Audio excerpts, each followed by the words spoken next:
Merhaba, mutfağıma hoş geldiniz. Demli bir çay eşliğinde kahvaltıya sıcak sıcak bazlama tarifi. Malzemeler: 1 su bardağı ılık su, 1 çay bardağı sıvı yağ, 1 su bardağı yoğurt, 1 tatlı kaşığı tuz, 1 paket kuru hamur mayası, alabildiği kadar un. Kabıma ılık su, yoğurt, 1 tatlı kaşığı kaya tuzu, 1 çay bardağı sıvı yağ,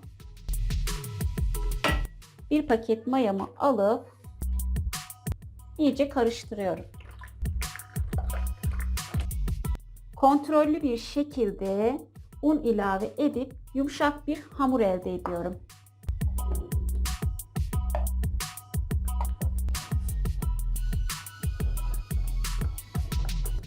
Üzerine örtüp 1 saat dinlendiriyorum. Hamurum mayalandı. Hamurumuzu bezeler haline getiriyorum.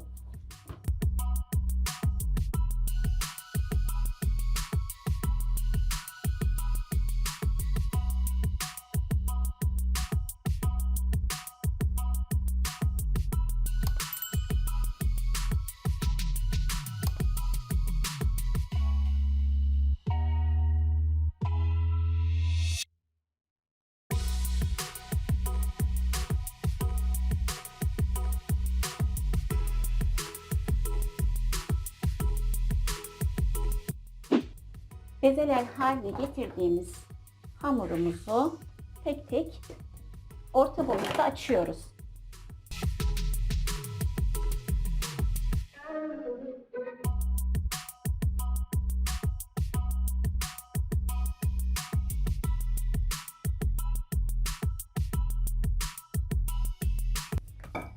Bu arada ocağımızın altını da yakalım. Tavamız ısınsın.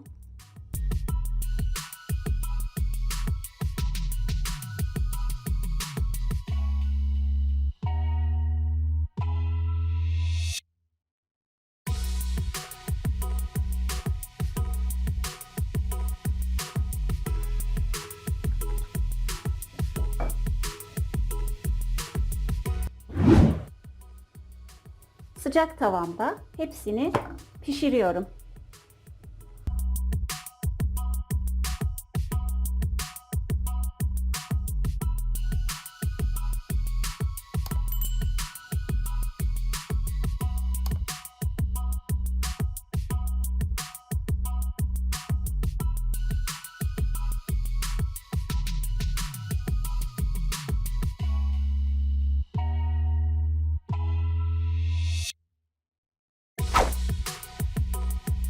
Bazlamalar pişti.